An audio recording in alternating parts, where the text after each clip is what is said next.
पुत्र हनुमान, स्मरण रहे तुम्हारे पास गुरुदेव को ढूंढने के लिए अल्प समय ही शेष है।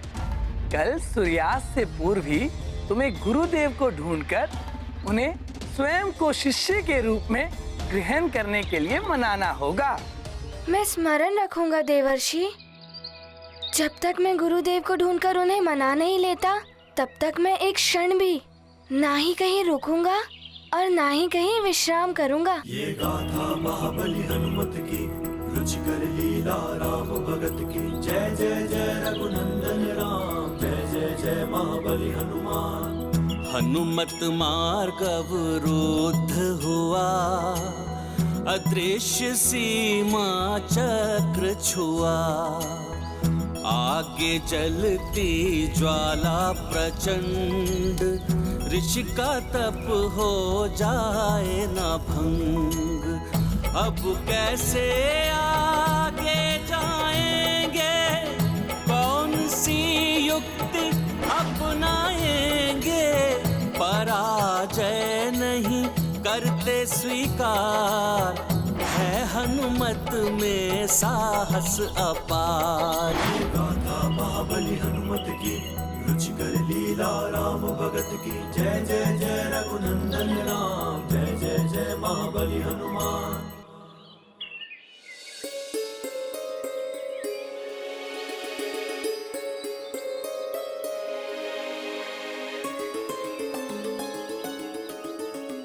अब हमें प्रस्थान करने की अनुमति प्रदान कीजिए।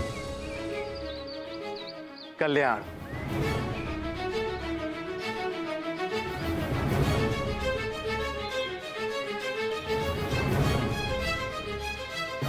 क्या हुआ ऋषिवर? आपके मस्तक पर चिंता की रेखाएं दिखाई दे रही हैं। चिंता तो है देव ऋषि, कहीं मेरी ही भांति महर्षि श्रृंगी भी मना कर देंगे तो क्या होगा? वो तो कदाचित ही मना करे। ये तो आप भी जानते हैं और मैं भी कि अतुलनीय तपोबल और ज्ञान के भंडार हैं महर्षि श्रृंगी। आपका कथन सत्य है देव ऋषि। जितने महान महर्षि श्रृंगी हैं, उतनी ही त्यागमय और तपोनिष्ठ उनकी पत्नी है देवी शांता। शांत चित्त देवी शांता, वो शांता जिन्हें दान में दे दिया गया था उन्हीं के पिता महाराजा दशरथ के द्वारा, और उन्होंने भी अपने पिता का मनोरथ पूर्ण करने के लिए राजमहलों का सुख त्याग कर एक राजकुमारी होते हुए भी एक ऋषि पत्नी होना स्वीकार किया। शांता के पति ऋषि श्रृंगी ने ही महाराज दशरथ की कामना पूर्ति के लिए पुत्र कामेष्टि यज्ञ संपन्न कराया था, और उसी फल स्वरूप अयोध्या नरेश महाराज दशरथ को श्री राम, लक्ष्मण, भरत और शत्रुघ्न जैसे महान पुत्रों की प्राप्ति हुई। हाँ देव ऋषि, उसी यज्ञ के फल स्वरूप जो विशेष प्रसाद महाराजा दशरथ के तीनों रानियों में वितरित किया जा रहा था, उसी प्रसाद से हनुमान और श्री राम के जोड़ने की लीला आरंभ हुई। सत्य कहा आपने ऋषिवर मतंग। जब महाराज दशरथ की रानी सुमित्रा को उस विशेष प्रसाद की खीर दी गई थी, तो एक चील उनके हाथ से झपट्टा मारकर वो खीर ले उड़ी थी। वो चील खीर लेकर उड़ते हुए सुमेरु पहुंची।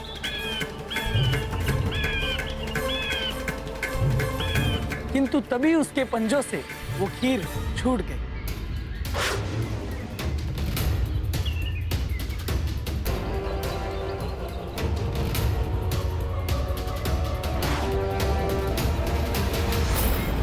खीर का वो विशेष प्रसाद पुत्र प्राप्ति की कामना लिए तपस्या कर रही देवी अंजना की झोली में जा गिरा, और श्रृंगी ऋषि द्वारा किए गए पुत्र कमेष्टि यज्ञ के द्वारा उत्पन्न उसका विशेष दिव्य प्रभाव अंजना की देह में समा गया। इस प्रकार हनुमान और श्री राम के अंतर संबंधों का सूत्र इन दोनों के जन्म के पूर्व ही स्थापित हो गया था।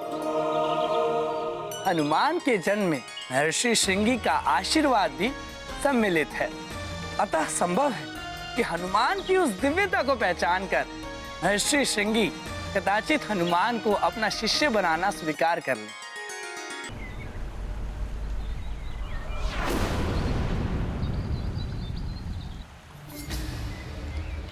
भीतर जाकर देखता हूँ।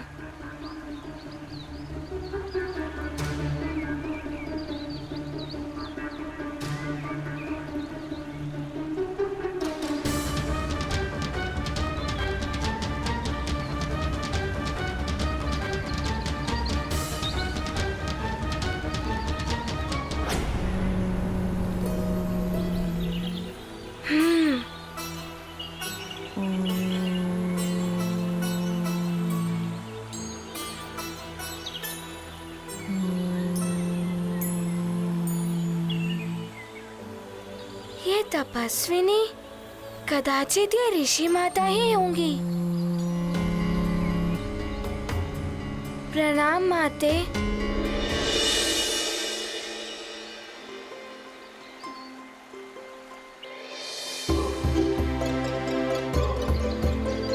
माते, क्या ये महर्षि श्रृंगी जी की कुटिया है? मुझे उनसे अति शीघ्र भेंट करनी है। ये दिव्य आभा संपन्न बालक कौन है? ये प्रतीत हो रहा है जैसे मैं इससे अंतर्मन से जुड़ी हुई हूँ। ये गाथा महाबली हनुमत की, रुचिकर लीला राम भगत की। जय जय जय रघुनंदन राम, जय जय जय महाबली हनुमान। कोमल स्वर में प्रश्न किया, माता शांता ने ध्यान दिया। सौम्य रूप छवि मन मोहक, सम्मुख उनके खड़ा है बालक। दशरथ पुत्री के भ्राता राम, हनुमत को देख रही अविराम। दिवस अंत हुआ इंगित, देख हुए हनुमत विचलित। ये गाथा महाबली हनुमत की, रुचिकर लीला राम भगत की। जय जय जय रघुनंदन राम, जय जय जय महाबली हनुमान।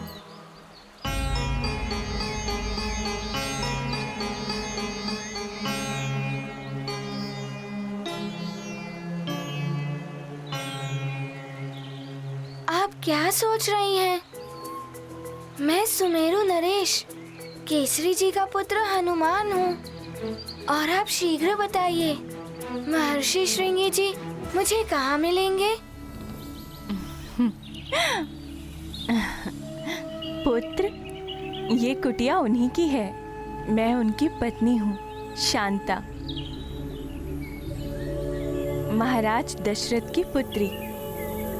तो आप शीघ्र बताइए, वे कहाँ हैं? पुत्र, वो यहाँ नहीं है।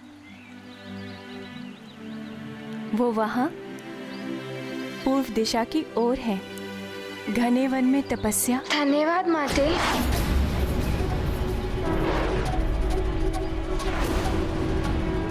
रुको हनुमान।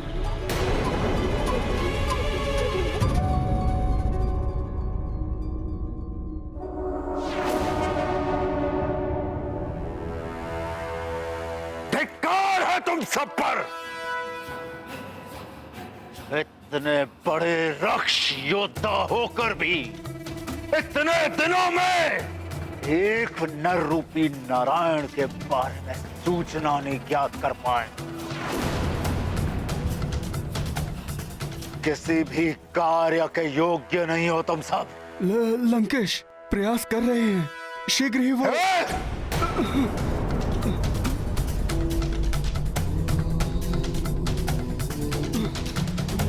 प्रयास नहीं, परिणाम चाहिए हमें। यदि वो नारायण का अवतार है तो हम भी दशानन है, दशानन।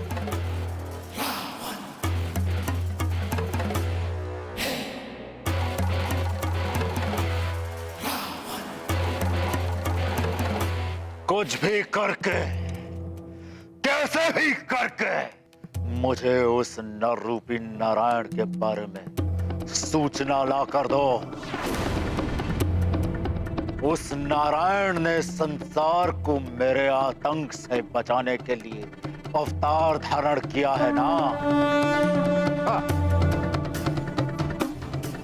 वो नारायण कहीं पर भी हो सकता है, इसलिए तुम सब हर दिशा में जाओ, मार काट, अत्याचार और आतंक शुरू कर दो चारों ओर।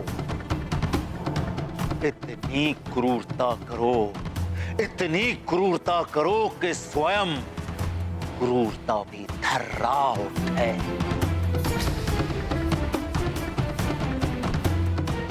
हर एक बालक को, चाहे वो संसार के किसी भी कोने में क्यों ना पल रहा हो, जहां भी कोई बालक मिले उसका अपहरण कर लो। जो तुम्हें रोकने आए उसका वध कर दो। उन समस्त बालकों को दंडक वन में एकत्रित करो।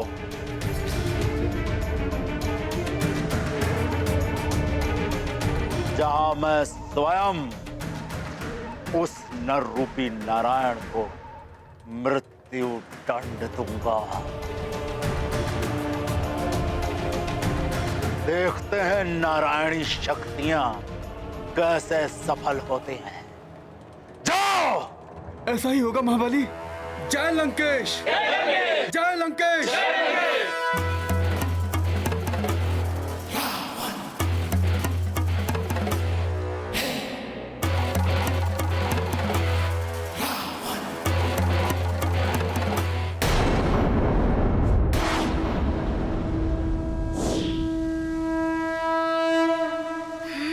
सूर्य भी अस्त होने को है, मुझे शीघ्र ही पहुंचना होगा।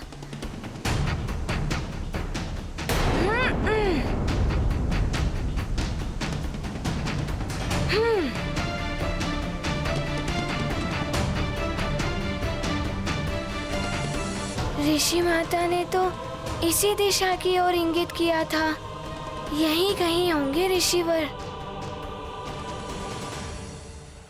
बालक हनुमान तो पूरी बात सुने बिना ही चला गया।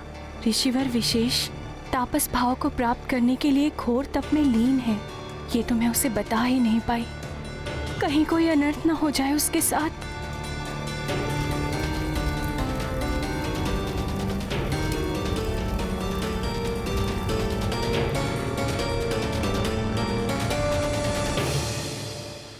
कहीं ऐसा न हो कि हनुमान के द्वारा उनका तप भंग हो जाए, कहीं वो उन्हें श्राप न दे दें।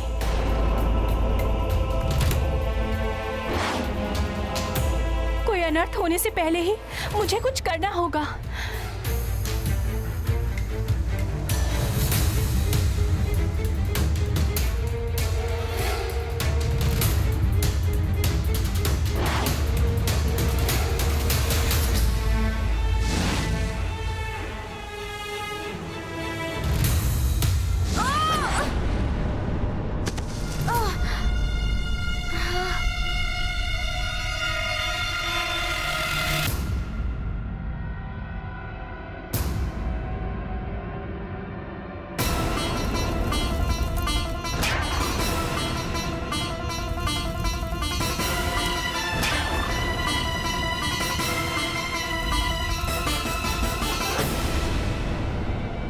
अग्नि क्यों जल रही है वन में?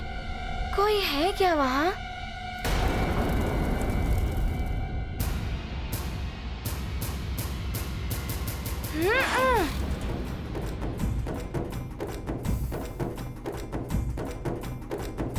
मुझे कुछ करना होगा।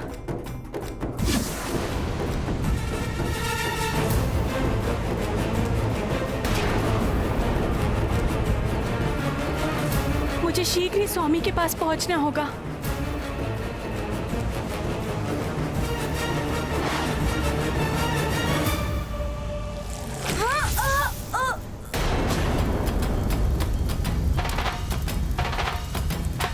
ये तो महर्षि श्रृंगी हैं। मुझे हनुमान को रोकना होगा।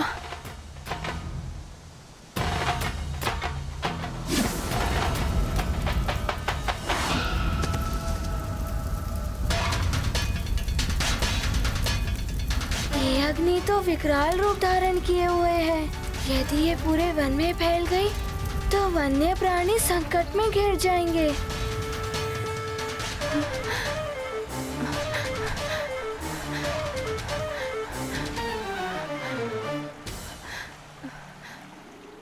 इस अग्नि से तो महर्षि श्रृंगी पर भी संकट आ सकते हैं। मुझे इस अग्नि को फैलने से रोकना होगा।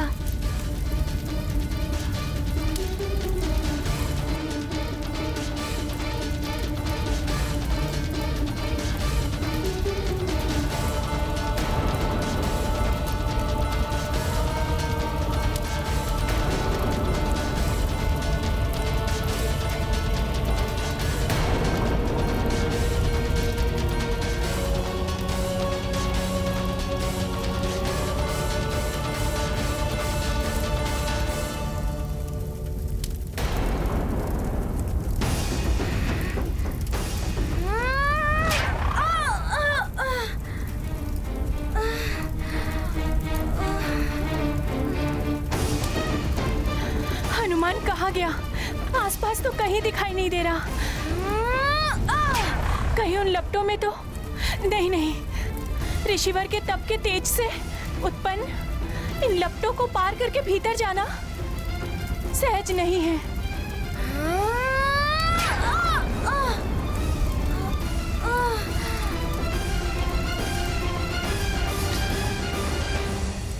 ये अग्नि की लपटें तो मुझे भीतर जाने ही नहीं दे रही हैं।